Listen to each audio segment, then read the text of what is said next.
اتنا پتلا وہ لباس پہنتی تھی، اس لیے اس عذاب میں وہ گرفتار کر دی گئی۔ میں پوچھنا چاہتا ہوں اے اسلام کی مقدس شہزادیوں، تمہارا جسم بہت نازک ہے، تم بہت کمزور ہو، تمہیں صنف نازک کہا گیا ہے۔ مرد تو مرد ہے، اگر اللہ اپنا عذاب پتھر اور پہاڑوں پر ڈال دے تو پہاڑ بھی اللہ کے عذاب کو برداشت نہیں کر سکتے۔ میری بہنوں، تم اللہ کے عذاب کو کیسے برداشت کر سکو گی؟ تمہارا یہ نازک وجود اللہ کے عذاب کو کس قدر برداشت کرنے کی طاقت رکھتا ہے؟ ذرا سوچو تو صحیح۔ آج تم اپنے حسن کی نمائش کر رہی ہو، آج تم باریک اور پتلے کپڑے پہن کر کے اپنے حسن کو دنیا کے سامنے ظاہر کر رہی ہو۔ کیا تمہیں ڈر نہیں لگتا کہ تمہارا حسن زیادہ دن تک تمہارے پاس نہ رہ سکے گا؟ جوانی کتنے دن کے لیے آتی ہے؟ جوانی آتی ہے جانے کے لیے، جوانی آتی ہے ختم ہونے کے لیے۔ زیادہ سے زیادہ جوانی 10 سے 15 سال تک تمہارے پاس رہے گی۔ اپنی جوانی کی عمر میں تم اپنے حسن کی نمائش کر لو، تم اپنے حسن کی خوب نمائش کرو گی۔ اس کے بعد پھر کیا ہے؟ جس حسن کی تم نمائش کر رہی ہو، یہ نمائش تمہارا کرنا اسی تمہارے خوبصورت چہرے کو کبھی قبر کے کیڑے کھائیں گے، کبھی قبر کی مٹی کھائے گی۔ اپنی بڑی بڑی آنکھوں میں کاجل لگا کر، اپنی خوبصورت آنکھوں میں کاجل لگا کر بار بار آئینوں کو دیکھتی ہو اور بار بار عورتوں پہ فخر محسوس کرتی ہو کہ میری آنکھیں اتنی خوبصورت ہے، میرا چہرہ اتنا خوبصورت ہے۔ ارے نادانو، تمہارے خوبصورت چہرے کی حقیقت کیا ہے؟ اگر تمہارے چہرے پر چند پھنسیاں نکل آئے تو تمہارا شوہر بھی تمہاری طرف نگاہ اٹھا کر دیکھنے کو تیار نہ ہوگا، مگر اللہ اکبر، اس دنیا کے اندر اپنے چہرے کو حسین بنانے کے لیے، اپنے چہروں کو خوبصورت بنانے کے لیے اس قدر اہتمام کرتی ہو اور خوبصورت چہرے پہ اتنا مٹک مٹک کر اتراتی ہو۔ یہ تمہارا خوبصورت چہرہ قبر کے اندر 3 دن کے اندر بگڑ جائے گا، 3 دن کے اندر اسے قبر کے کیڑے کھائیں گے۔ حضرت سعید ابن مسیب رحمت اللہ تعالی علیہ فرماتے ہیں، جب حضرت علی مرتضیٰ کے ساتھ میں قبرستان گیا تو میں نے جانے کے بعد کیا دیکھا؟ علی مرتضیٰ نے قبر والوں کو سلام کیا اور سلام کرنے کے بعد پوچھا، اے قبر والوں، تمہارا کیا حال ہے؟ تمہاری کیا کیفیت ہے؟ تو ایک قبر سے آواز آئی، علی کیا پوچھتے ہو؟ جس خوبصورت بالوں کو ہم دن میں کئی مرتبہ سنوارتے تھے وہ بال ہماری کھوپڑیوں سے جھڑ چکے ہیں۔ اے علی کے مرتضیٰ، جن آنکھوں پر ہم بہت فخر کرتے تھے وہ آنکھوں کے گودے بہ بہ کر کے گالوں سے گر رہے ہیں۔ جس چہرے کی اور گالوں کی سرخی پر ہم اتراتے تھے ان گالوں کے گوشت کو کیڑوں نے کھانا شروع کر دیا ہے۔ اب تم ہمارا حال کیا پوچھتے ہو؟ جس جسم پر پرفیوم لگا کر، جس جسم پر عطر لگا کر دنیا کے سامنے فخر محسوس کرتے تھے، اس جسم کو ازدہے ڈس رہے ہیں۔ اے علی، اب ہم تمہیں اپنا کیا حال سنائے؟ اے اسلام کی مقدس شہزادیوں، اپنے بڑے بالوں کی نمائش کے لیے تم اس قدر سرگردہ نظر آتی ہو، اس قدر کو لاہو پر کوشا نظر آتی ہو۔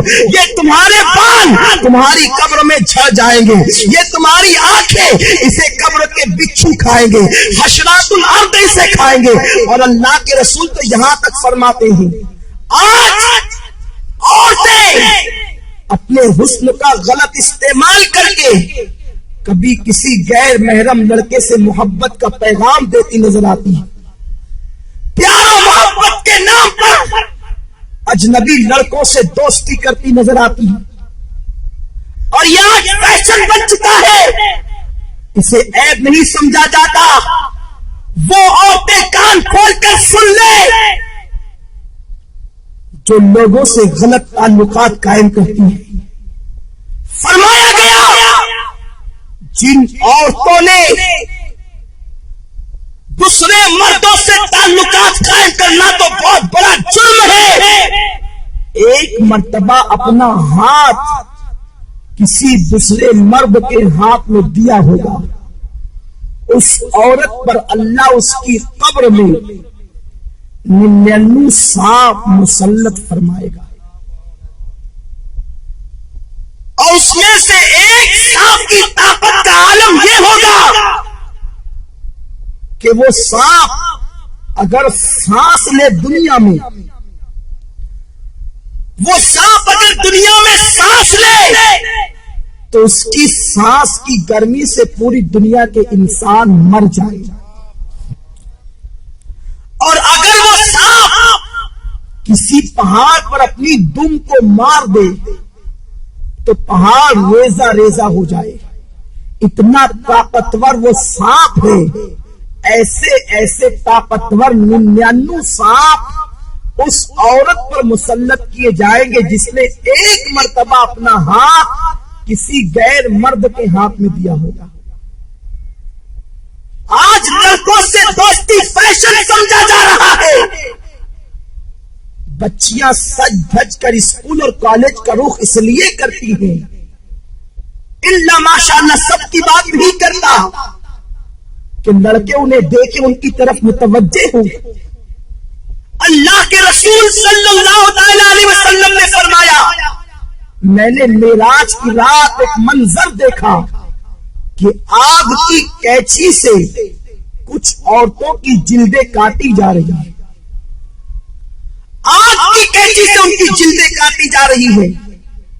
جو خواتین آپریشن کو جانتی ہے اور جن کا آپریشن کسی مقام پر یہ کہا ہوا ہے یا انہوں نے آپریشن کی داستان کو سنا ہوگا تو انہیں معلوم ہوگا کہ جب کسی کی جلد ڈاکٹر کاٹتا ہے تو پہلے اسے بے ہوش کرتا ہے، پھر بڑی نزاکت کے ساتھ ہلکے ہلکے انداز سے کاٹتا ہے، پھر جب ہوش آتا ہے تو انسان کتنا تڑپتا ہے، کتنا بے چین ہوتا ہے، کتنا بے قرار ہوتا ہے۔ بہت احتیاط کے ساتھ اگر بے ہوش کر کے انسان کی جلد کاٹی جائے تو انسان اتنا تڑپتا ہے۔ میری بہنوں ذرا سوچو تو صحیح کہ آگ کی کینچی سے کچھ عورتوں کی جلدیں کاٹی جا رہی تھی۔ غیب دا رسول صلی اللہ علیہ وسلم نے فرمایا، میں وہ منظر دیکھ کر بے قرار ہو گیا۔ میں نے پوچھا، جبریل یہ کون عورتیں ہیں اور ان پر یہ عذاب کیوں ہے؟ تو جبریل نے کہا، یا رسول اللہ یہ آپ کی امت کی وہ عورتیں ہیں جو اس لیے بن سنور کے گھر سے نکلتی تھی کہ مرد ان کی طرف راغب ہو اور ان کی طرف دیکھے، اس لیے انہیں اس عذاب میں مبتلا کیا گیا۔ اے اسلام کی مقدس شہزادیوں، تم مغربی تہذیب اور فیشن پر عمل کرنے کے بعد بہت زیادہ کامیاب نہیں ہو سکتی، بہت زیادہ کامران نہیں ہو سکتی۔ اور سنو، یہ دنیا ایسی بدترین جگہ ہے، یہ دنیا ایسا بدترین مقام ہے، یہاں کوئی کسی کا نہیں۔ جب تک تمہاری جوانی تمہارے پاس ہے، ہر آنے والا تمہارے قریب آنے کی سوچے گا۔ تمہارے حسن کو پھول کی طرح جو حسن اللہ نے عطا کیا ہے اس کو مل دینے کے بعد وہ ایسا غائب ہوگا کہ پھر تمہیں کہیں نظر نہیں آئے گا۔ آج کل یہ باتیں بھی سننے میں آ رہی ہے کہ یہ چیز بھی فیشن بنتی جا رہی ہے کہ ایک عورت شوہر کے ہونے کے باوجود دوسروں کی طرف نگاہ کرتی ہے، یا دوسروں کے بہلانے پھسلانے پر، کبھی زیور کے لالچ دینے پر، کبھی دولت کی لالچ دینے پر، کبھی کاروں میں اور بائک پر گھومنے کی لالچ دینے پر عورتیں پھسل جاتی ہے۔ دراصل غلطی عورتوں کی نہیں ہے، اس لیے کہ یہ بیچاری ناقص عقل ہے، بہت جلدی کسی کے پھندے میں آ جاتی ہے، بہت جلدی کوئی نہیں استعمال کر جاتا ہے، بہت جلدی کوئی نہیں یوز کر لیتا ہے۔ مگر میری بہنوں، میری بات کا برا نہ ماننا، میں تمہارے نبی کا نواسا اور تمہارا چھوٹا سا بھائی ہوں، میں تمہاری خیر خواہی کے لیے یہ باتیں عرض کر رہا ہوں، ورنہ عورتیں یہ نہ کہیں کہ منبر پر بیٹھ کر ہم سے یہ کیا باتیں کہی جا رہی ہے۔ میں یہ نہیں کہتا کہ اجتماع میں آنے والی ساری عورتیں بری ہیں، میں یہ باتیں صرف اس لیے کہہ رہا ہوں کہ جو بری عورتیں ہیں تم جا کر کے ان عورتوں کو یہ باتیں بتاؤ تاکہ وہ استعمال ہونے سے بچ جائیں، تاکہ وہ غلط کاموں سے بچ جائیں۔ میری بہنوں، میں تم سے پوچھنا چاہتا ہوں،